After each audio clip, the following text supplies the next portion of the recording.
how can we heal the gut? This is the piece that I feel is so missing in migraines in specifically, but just in health in general. A lot of people are aware of, elimination diets and food restrictions and things like that. And I start seeing, especially in the migraine population, because if you identify a food that triggers a migraine, you don't want to eat that food. So then they avoid it. But then unfortunately, because the inflammation is still there, then you start being triggered by other foods and other foods. And then suddenly you can eat chicken and rice and maybe one or two vegetables, and that's it. And that's what you stick with. And then you become nutrient depleted because you're not getting the variety that our bodies were made to have. Welcome to the Natural Health Matters podcast, where it's all about maximizing your health potential so that you can look and feel your best at any age. I'm your host, David Sandstrom, naturopathic doctor and biblical health coach, and this is episode number 90.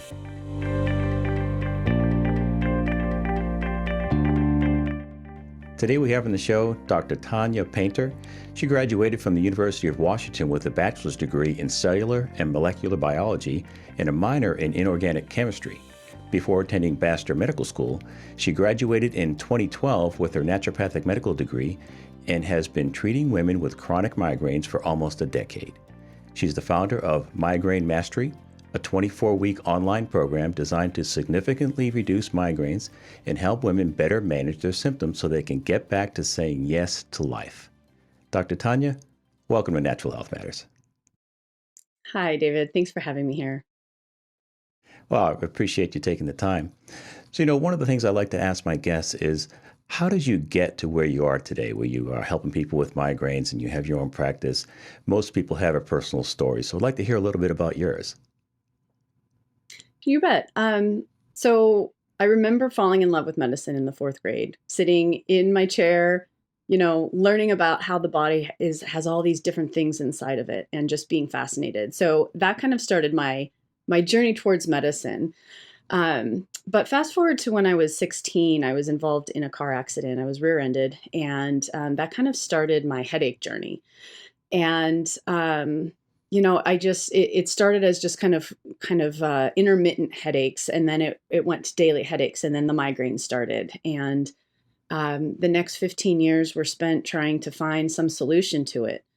And I just remember feeling so alone, and nobody else had this that I was in my family or in my social circle. So nobody really understood the level of separation you feel when nobody else really experiences the same thing. Yeah. And so that kind of also, with that and my medical bent, I was very driven to try to figure out what's going on for my migraines. Why is this happening, and how can I fix it? Because I knew there had to be something besides just medication options. And when I found, naturopathic medicine and that whole body approach, where we really look at the person as a whole being and all of the systems working together instead of, just the brain and then just the gut and just the, kidneys or whatever, Right. that really drew me. And the rest is history. I went to medical school, and then I kind of consider myself my first patient. It took me 4 years to treat myself, but I started understanding how everything kind of put together and was able to successfully treat my migraines. Now I get a headache when I'm sick, basically, and I haven't had a migraine in over 7 years now. So, Praise God. so I That's really really felt awesome. called to, absolutely. Yeah. When you're going through it, it's not something you really praise him for, right? But now looking back and how the impact that I feel called to have on these other women that were where I was 25 years ago, I just feel so blessed. Well, one of the phrases that you often hear is God won't waste your pain. And I think going through that experience, even though unpleasant as it was, you're in a better position now to help others because you've been there, you know their pain, you know what they're going through, and you know how to relate to those people. Absolutely. Yeah, Yeah. I actually Yeah. thank him almost every day for what I went through those 20 years. Wow. Oh, it's really awesome. So tell us a little bit about what you're doing right now in your practice and the course that you have, just the 35,000 foot view. Sure. The short answer is I left primary care practice about 2 years ago and had developed an online program specifically for women with chronic migraines, just because that's where I was feeling led, and my passion really lied with those women that struggled the same way that I did. I think, as is so often the case, right? Yes. And so now I'm treating women online. I shouldn't say treating. We work together remotely with my team of migraine support staff and myself, and help women who have migraines, 10, 15, 20 plus migraine days a month, to gain control of their migraines again.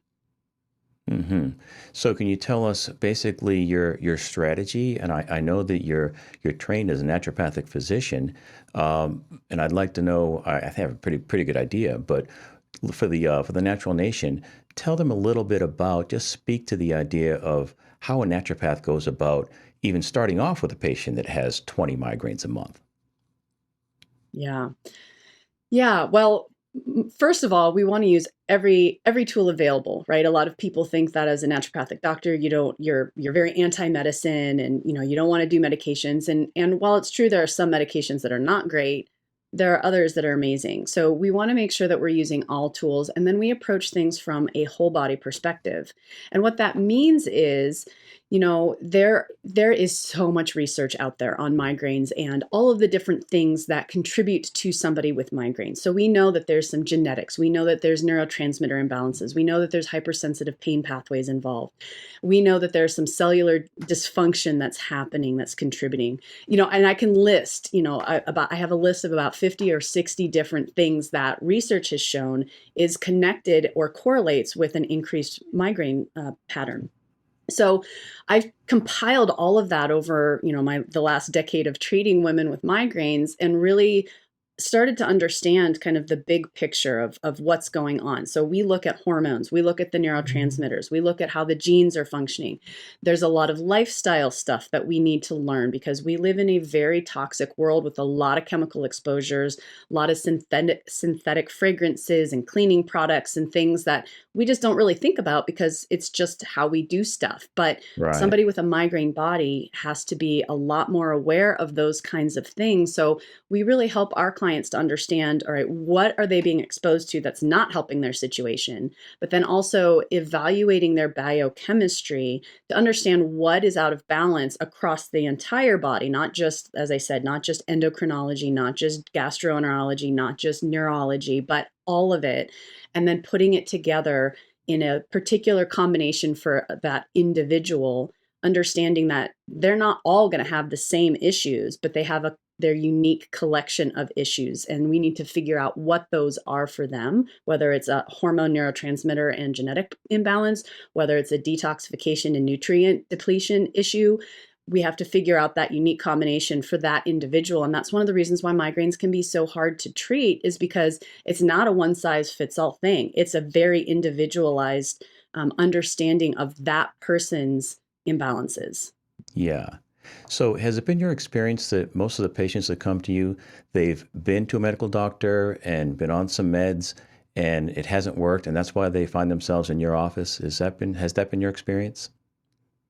Yes, it has been. The statistics show that about 40% of people with chronic migraines don't respond to medication well, so they're considered uncontrolled, and that's a really high percentage, right? So it's usually the women that have been to all the different doctors. They've a lot of times been to some of the really prominent medical facilities in the country, and they just still have not been able to figure out what's going on. The devices don't work for them. The supplements they hear don't work for them. All the different modalities don't work for them.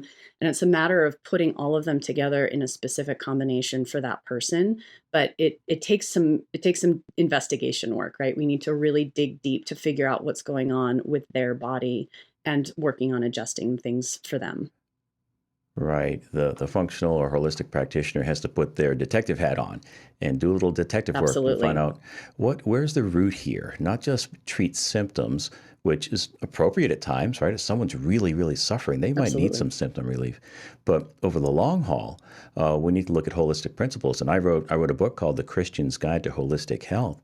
And it's my contention that we maximize our health potential, no matter what we're dealing with, by aligning our lives more fully with God's natural design for spirit, mind, and body. And it sounds to me like that's pretty much your approach. You look at a whole person approach. Human beings are spirit. We have a mind or a soul, and we live in a body.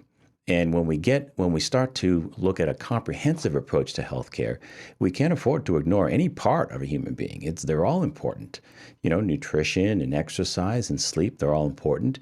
Hormone balance, all that, but also our thought lives, the thoughts that we choose to ruminate on, the beliefs that we hold, and our spiritual component, which is our relationship with God, relationship with one another, and our relationship with ourselves, our self-love and the self-care. That's an important part of our sense of identity. That's all part of the spiritual component as far as I'm concerned. So could you speak to the listeners a little bit about how you blend all that into your practice?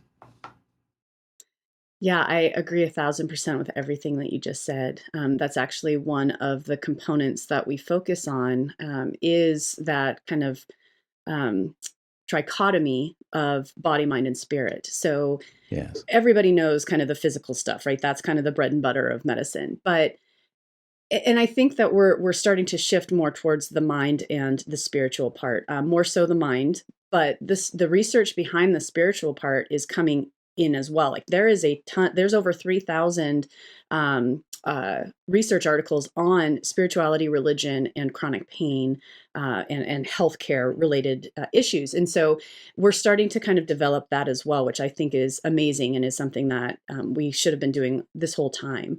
But there's a lot of research on emotional traumas, childhood traumas, things that were experienced as young adults or as children, that is tied into migraines. So that emotional component and our mental health is absolutely a key piece that needs to be worked through and can be a reason, an underlying reason for a migraine situation. But then coming over to the spirituality side, there's a huge, as I mentioned, a huge body of research that shows that. There's one study in particular that I found fascinating. Meditation, secular meditation, so non-religious, non-spiritual meditation, improved pain, chronic pain, depression, all the numbers they were looking at, it improved it. When the meditation was spiritual or religious based, so, connecting with God or, a prayer meditation, something like that, actually was improved over the results of the secular meditation. So we're kind of Yes. moving I've towards seen that that, study. as we're connect. Yeah, it's really interesting. And they've done functional MRIs and showing the different parts of the brain that are engaged when we're meditating versus a spiritual connection or a spiritual meditation. So when we're engaged in prayer or speaking in tongues or, any of those things that are associated with a religious practice, they actually show different parts of the brain that's lighting up and is engaged in that. And those parts of the brain can help to regulate the pain signals that we get, improves depression, improves stress response. I mean, the list is crazy how much is affected, from our heart functioning to our blood pressure to, hormone balances, all kinds of different stuff. So it's really interesting. And now they've got a whole field of study towards, spirituality and brain function. So it's really, I love watching kind of this new practice coming out about it. Yeah, I think that's really cool. Well, I get well, not a lot, but I started a social media presence a couple of months ago, and I occasionally get some comments on some of my posts about someone who's hostile towards a belief in God and hostile towards biblical truth. And I just have to feel sorry for those people because they just really don't understand. The Bible says the fruit of the Spirit, first three fruit, are love, joy, and peace. Who would argue that a little more love, joy, and peace in our lives is not health promoting? Right? I mean, so Absolutely. when we do things God's way, we won't regret it. One of the things I learned from researching the book is that the Bible is like our owner's manual for life. And God is referred to as our heavenly Father. And just like any loving parent, they want what's best for their kids, their children. So, moms and dads, they tell their small children, stay away from the stove. Don't cross the street without holding my hand. They may not explain themselves at the moment, but they have the child's well-being in mind. And the same is true with God. He loves us enough, and he knows the future. So when he tells us to do something, it's for our benefit. And when he tells us to avoid something, it's for our protection. We've just got to hang on to those two truths. Those truths are under attack these days, but it's a timeless truth nonetheless, that we can trust him. And when we do, it brings more peace into our lives, brings relational connectedness, more love. And when we enjoy all those positive emotions, we trigger our rest and digest, or our parasympathetic side of the nervous system. And that's where when the body does its healing, right? If we spend too much Absolutely. time in the other side of that equation, the sympathetic dominance, we do not heal and repair the way we want. Our bodies know how to heal. We don't have to teach our cells how to do their jobs. We just have to get the obstacles out of the way. And sometimes that can be stress, mental, emotional, or physical.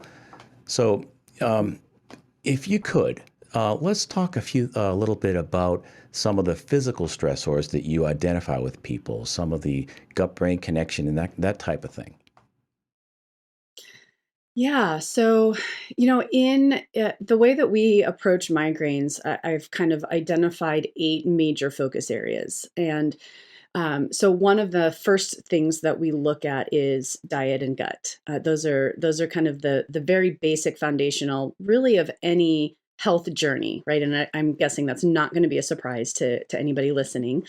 But so we definitely want to look at, how is the food that we're eating um, literally feeding into our chronic health issues. And that can come back to, anything from the pesticides being used, the genetic modification that's been happening, cross-contamination of some of the genetic manipulation that's going on with some of the crops. Corn and soy, the last time I saw a study on both of those, they're both 100% contaminated, including the organic, not supposed to be. It's just that's the way God made things to happen. It's fertilized. You can't stop the cross pollination, and so Right. those two types of food now are pretty much 100% genetically modified.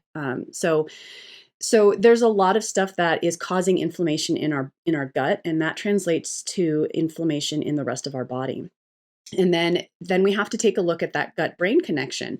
So now we know that the majority of our serotonin, 95% of our serotonin, is actually made in and around the gut. And Right. so it's not in the brain like we used to think. I mean, obviously there's serotonin in there. And maybe let me back up. Serotonin is one of our neurotransmitters, in case anybody doesn't know what that is, which basically it's a feel good neurotransmitter. It helps us to kind of stay even keel, gives us energy, helps us, boost our mood. It's what's deficient when we're depressed. It's usually a serotonin deficiency. And so there is a huge correlation between serotonin issues and migraine. Triptans, the main medications that are used to help with migraines, kind of the first line of defense, it works on that serotonin pathway. And so we have identified early on that serotonin is a big problem in chronic migraines. And so if we look at where serotonin is made, it's made in and around the gut. So if we're having foods that are causing inflammation, if we've taken a bunch of antibiotics and so our gut bacteria is not where it needs to be because things, have been off from that. If we're taking medications, a lot of medications actually negatively affect our gut biome. And so when we're taking medications, that can actually kind of compound the problem because we're not our gut is never really able to fully come back to the balance bacteria that it needs in order to be in a healthy state. And so then you start seeing this negative downward cycle in our health where we're taking medications, but the medications are then interfering with our gut lining, causing inflammation, overwhelming detoxification and liver pathways. And then we start seeing nutrient depletions happening because we're not absorbing our food properly. And, you can see how this is just this negative downward spiral. So what we want to do is really work on, what kind of foods do we need to be eating to support a healthy gut, and then how can we heal the gut? This is the piece that I feel is so missing in migraines in specifically, but just in health in general. A lot of people are aware of elimination diets and food restrictions and things like that. And I start seeing, especially in the migraine population, because if you identify a food that triggers a migraine, you don't want to eat that food. So Right. then then they avoid it. But then unfortunately, because the inflammation is still there, then you start being triggered by other foods and other foods. And then suddenly you can eat chicken and rice and maybe one or two vegetables, and that's it. And that's what you stick with. And then you become nutrient depleted because you're not getting the variety that our bodies were made to have. And then we start down, that other pathway of kind of a malnutrition. And your body's fighting so hard trying to stay in balance without the tools it Yeah. needs. Yeah, let me interrupt you right there because I'm sure a lot of people are Sure. thinking right now, well, she mentioned pro-inflammatory foods and foods that people have trouble digesting. What are those foods? So what have you seen in your practice are the foods that are troublesome for a lot of people, very common? So common foods, I kind of base it on a kind of a modified paleo slash whole foods diet. So we gluten and dairy, I think it's not a surprise for most people have heard that. But then we also look, a lot of eggs are inflammatory for people. Nightshades, so things like potatoes and tomatoes are problematic for a lot of people. And then, soy, as I mentioned, corn, some of those other kind of GMO things, those all tend to be pretty inflammatory across the board. But then, specifically with a migraine population, we see a whole other combination of things. So, there can be high histamine issues. So, histamine is a neurotransmitter. It's also what our immune system puts out to help fight infections. It's pro Right, inflammatory. And it's also what's involved in allergies, right? So there are people that are triggered by histamine related things. And so a low histamine diet can be helpful, but not everybody needs a low histamine diet. And then there's other types of diets like that, low tyramine, low arginine, those kinds of things. And so then, you get somebody who's chronically dealing with migraines and they're trying to go low all of it, and they're left with like five different foods that they can eat. right, But right, generally speaking, just for health in general, doing a whole foods diet. So I like the imagery that somebody had said early on in my medical school career, where they say a whole food is a food that looks like it looked in nature. So, if you're looking at white rice, you don't see white rice growing. That's not a whole food. Brown rice, wild rice, where, it looks like it did when it was growing in the field.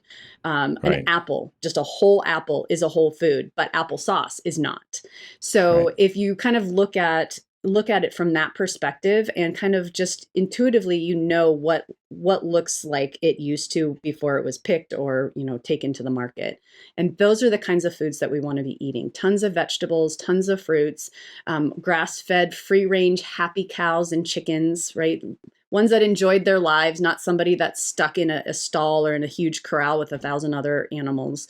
Those are the Right. kinds of foods that we want to be eating to optimize. And then, of course, we want to avoid foods that are processed or contaminated with pesticides. So we want to go organic as much as possible. And, and then there's the impact to the wallet that comes with eating that way, right? But it's a matter of prioritizing our health. And then there's also the time investment that is required. We have to make our food.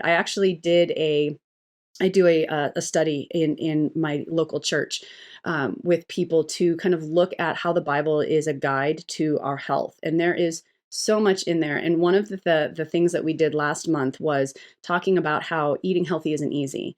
God, when we fell, we were told that we have to work the earth. Like that's part of what we have to go through, is we have to actually put work into our food, into our nutrition. And Right. if you look in Genesis, if you look at some of those other passages relating to diet, it all talks about, take joy in the work that it takes to create something nutritious and healthy for our body. So, we just have to make those priorities and those types Yeah. of changes. Well, that was great. That was a lot of information. Well, I kind of sum up what you just said with this statement here. Eat food as close to its God-given natural form as possible, right? Another way of Yes. saying it is buy food that spoils and eat it before it does, right?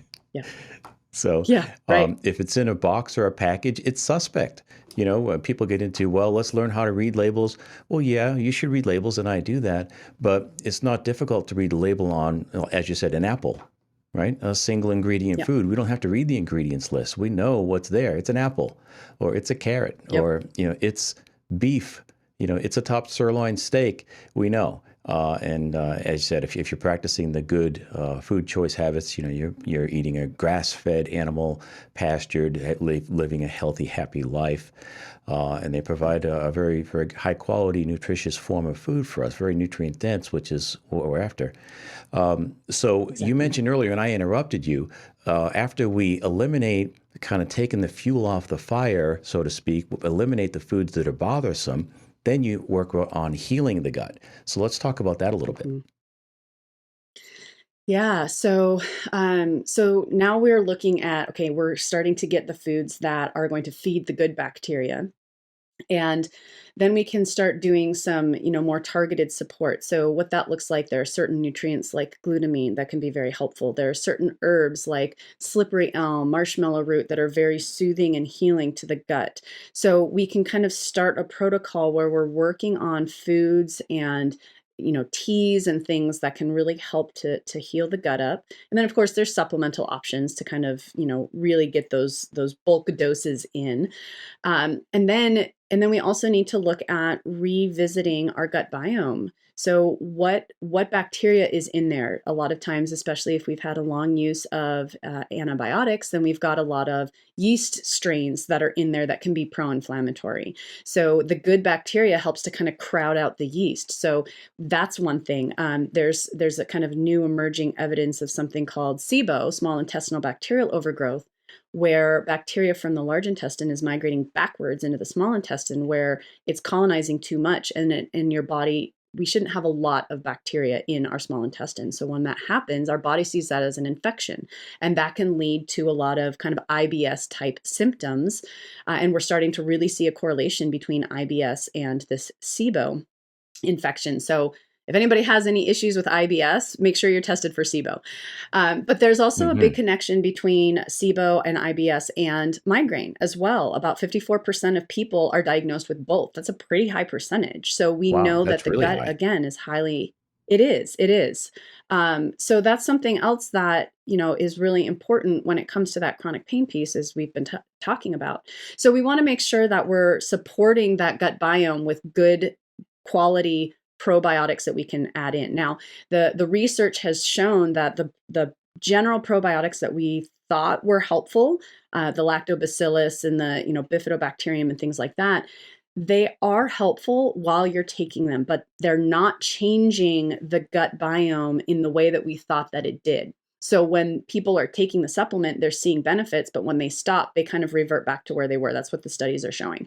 What Yeah. they are seeing, though, is that soil-based probiotics are what are actually influencing and changing our gut biome. So there's a handful of them out there. You can just Google soil-based probiotics. Those are going to be the ones that you want to look at when you're actually trying to change the gut bacteria in your body, as opposed to just needing, a little extra gut support, right? So I think that's an important differentiation that we've recently discovered in the Sure. last 5 or 6 years. That's a huge point. Yeah. So, is there anything else you'd like to add to the spiritual connection to health? Because I love it when I have a practitioner on that's a follower of Jesus Christ and blends that into their practice. Is there anything you haven't mentioned that you'd like to mention as far as that goes? Yeah, I think it um, kind of comes back to what you said earlier about the rest and digest. A lot of chronic illnesses, migraines, included in that, are associated with that stress, that fight or flight, sympathetic dominance. And one of the things that I've started looking into, and I alluded to the studies that they did earlier, about how meditation is positively impacting. When we look at the role that stress and elevated cortisol has on our blood sugar, on our neurochemistry, on our digestive functions, on our immune functions, we see that besides food, stress is the number one thing that is contributing to our general illness as a population.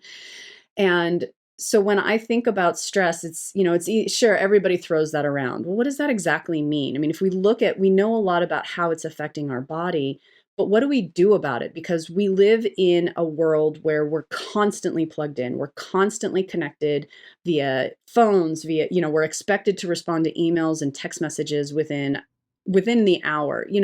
That kind Right. of pressure, that's not the way that we were designed to live. And I struggle with this myself, is, spending every day in the word, just for half an hour. And even giving him a half an hour of my time during the day, I struggle to do that.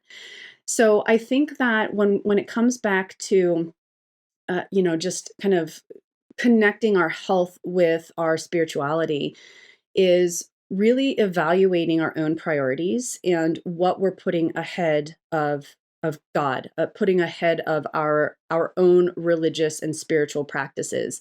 And I think that for me, I struggle with seeing that as the most important priority. It absolutely, hands down, should be. I know that.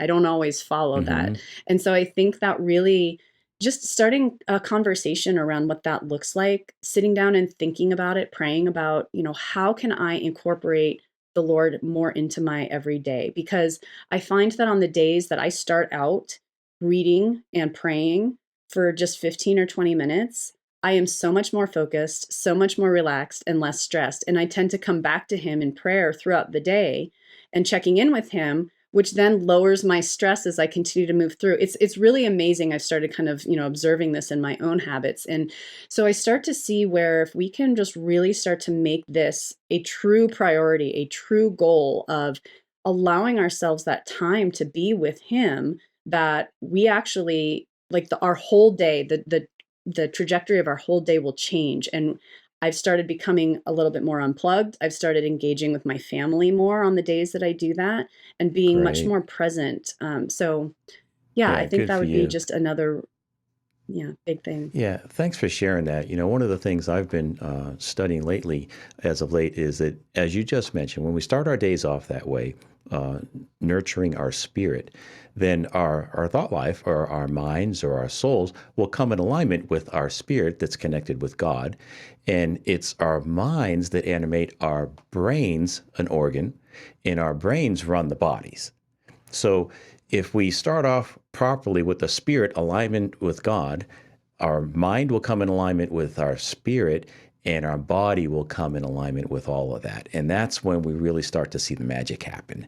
And I just wish more practitioners would understand that, because it is a massive point. You can go around chasing symptoms till the cows come home, physically, on a physical level.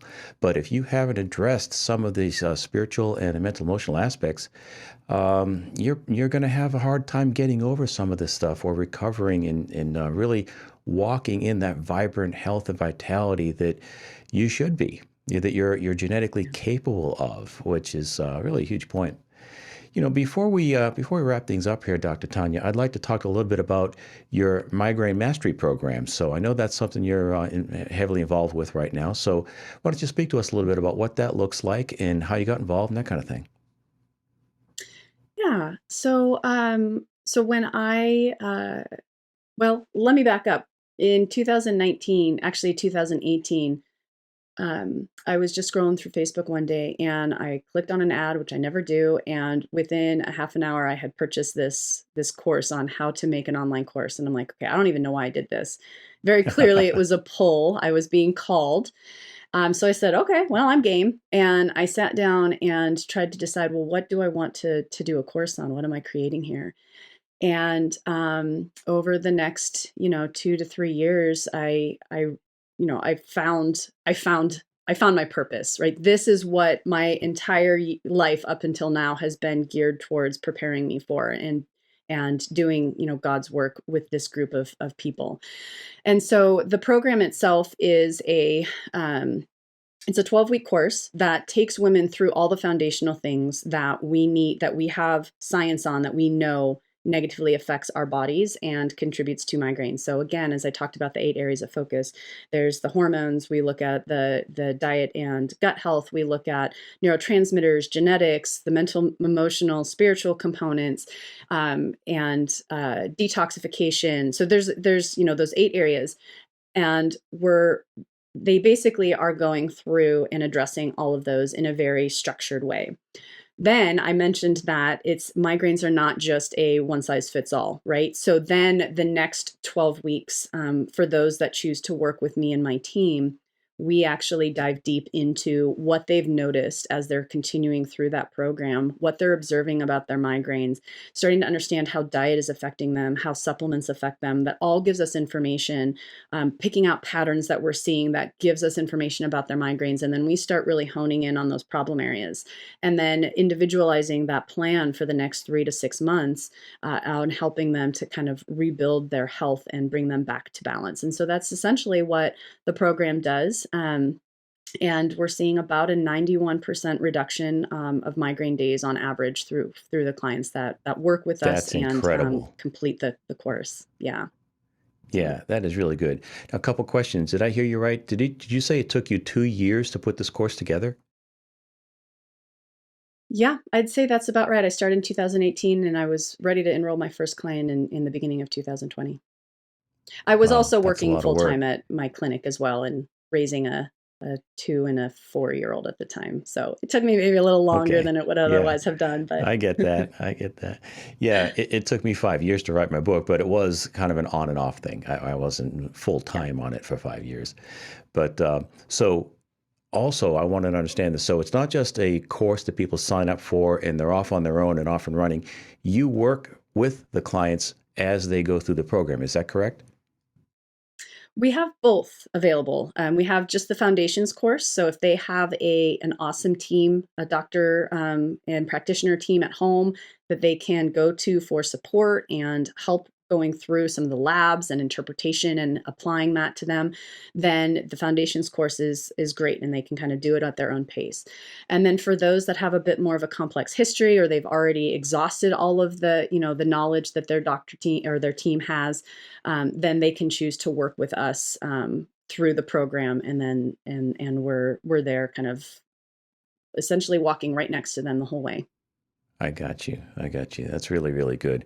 Yeah, and 91% success rate, that's absolutely phenomenal. I think if someone's listening and they're struggling with migraines, Dr. Painter is the one to contact. I mean, this is an incredible success rate. I don't know if you'd meet another practitioner that can make that claim. And you're obviously very passionate about this. It's a God-given passion, and you're taking Absolutely. your pain and what you've learned through your experience and sharing it with others and blessing other people, expanding the kingdom of God. I love it.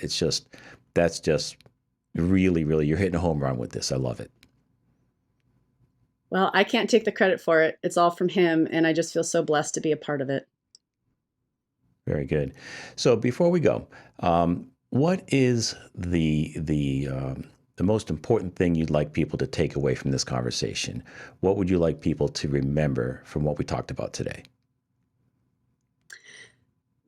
Yeah, that's a great question. I think it would just have to come back to um, assessing priorities. I think it's really important for us to, again, another personal admission, I was spending hours on my cell phone. Even when I wasn't working, I was sitting on the couch with my family doing things on my cell phone. And so I started to realize, this is becoming a problem.